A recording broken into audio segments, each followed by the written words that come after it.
Boa tarde, pessoal. Tudo bem? Espero que todos estejam bem aí em suas casas.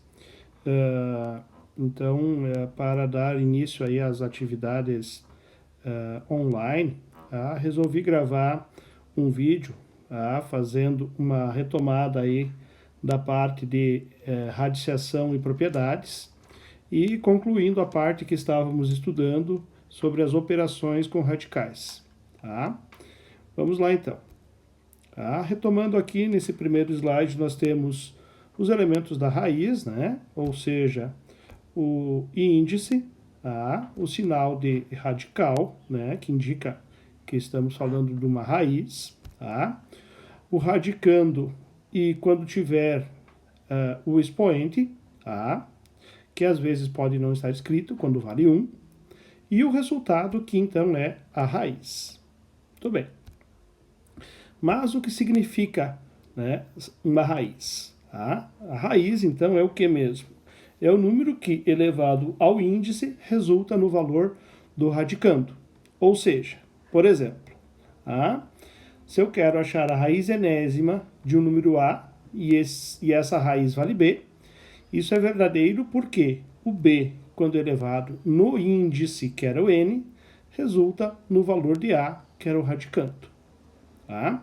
Por exemplo, temos então a raiz de 49 é 7. Por que a raiz de 49 é 7? Porque 7 ao quadrado, né, no índice da raiz de 49, que não precisa estar escrito, então a raiz de 49 é 7, porque 7 elevado ao quadrado, né, resulta em 49. De forma análoga, a raiz cúbica de 8 vale 2. Por que a raiz cúbica de 8 vale 2? Porque 2 elevado ao cubo dá 8. E por que a raiz quarta de 625 é 5? Porque 5 na quarta, 5 vezes 5 vezes 5, vezes 5 dá 625. Então, a raiz é o valor, o B, que é a raiz, é o número que a gente tem que levar o índice, que é o N, e essa potência tem que resultar no valor do radicando, que é o A. Perfeito? Adiante.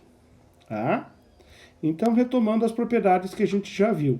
A propriedade 1, a qual serve também para a gente extrair uma raiz exata, né?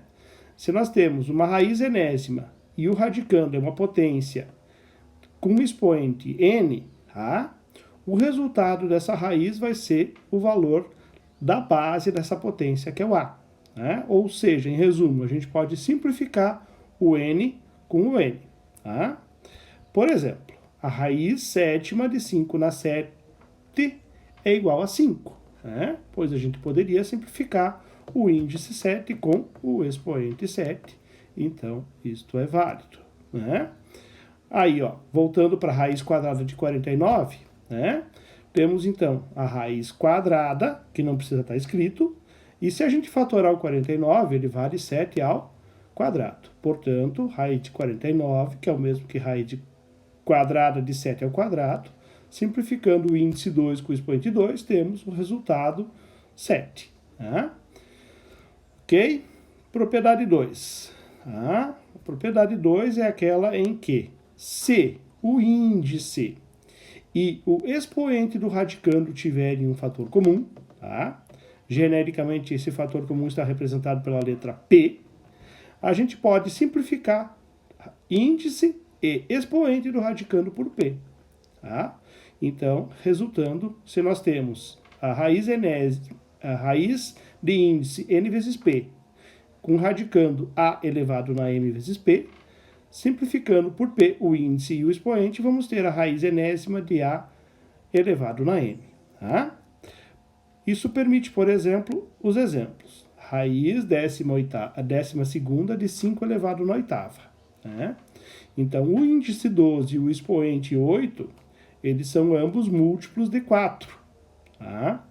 Ou 2 vezes múltiplos de 2. Então, se o 12 e o 8 são múltiplos de 4, posso simplificá-los por 4. E simplificando 12 por 4 vai dar 3, 8 por 4 dá 2, Portanto, a raiz 12ª de 5 elevado na oitava, ela é equivalente à raiz cúbica de 5 ao quadrado. Tá? Muito bem. Mais um exemplinho, a raiz décima de 32. Né? O 32, se a gente for fatorar, nós teremos raiz décima de 2 elevado na quinta. Né?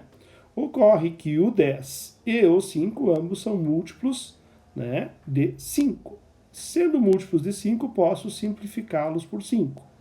É o que a gente vê no terceiro passo. Né? Simplificando o 10 e o 5 por 5, a gente ficaria como raiz quadrada de 2 expoente 1. Tá? Como o índice 2 não precisa estar escrito e o expoente 1 também não precisa estar escrito, teremos como resposta equivalente à raiz décima de 32, a raiz quadrada de 2. Tá?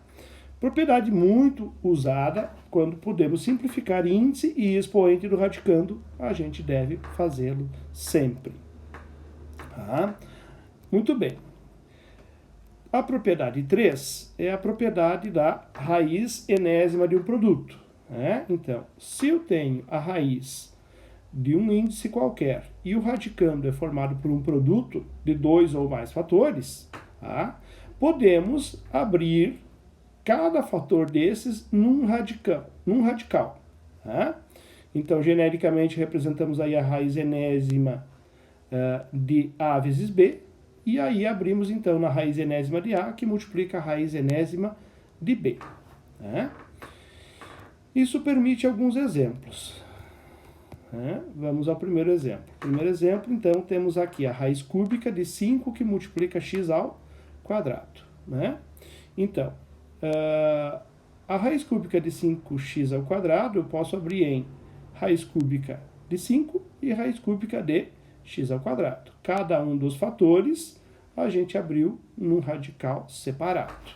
Tá? Mais um exemplo, pegamos aqui a raiz quinta de 108. Né?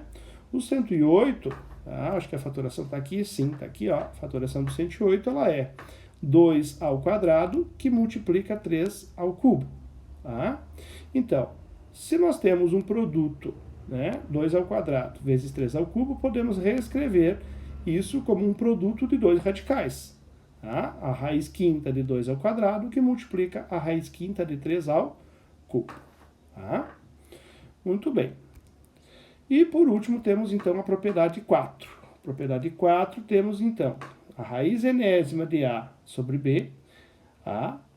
Então, pode ser equivalente à raiz enésima de A sobre raiz enésima de B. Ou seja, é a propriedade da raiz de uma fração ou a raiz de um quociente. Tá? Então, a raiz de um quociente é igual ao quociente das raízes. Né? Ou seja, o que a gente já tem aqui de forma genérica. Né? Então, se nós temos a raiz de uma fração, podemos escrever como raiz do numerador dividido por raiz do denominador no índice que tínhamos inicialmente. Tá? Por exemplo, a raiz de 13 sobre 7. Né? Raiz de 13 sobre 7 posso escrever como raiz de 13 sobre raiz de 7. Tá? E raiz sétima de 16 sobre 25. Né? Raiz sétima de 16 dividido por raiz sétima de 25. Cuidado! A raiz quadrada de 16 é 4, raiz quadrada de 25 é 5. Mas a raiz sétima de 16 e a raiz sétima de 25 não são números exatos. E, portanto, a gente deixa na forma que está aí. Tá? Raiz sétima de 16 sobre raiz sétima de 25. Tá? Gente, então essa foi uma retomada das propriedades. Tá? Em seguida, a gente faz uma nova gravação, retomando as operações que já vimos e falando das últimas duas operações que estavam faltando. Até já!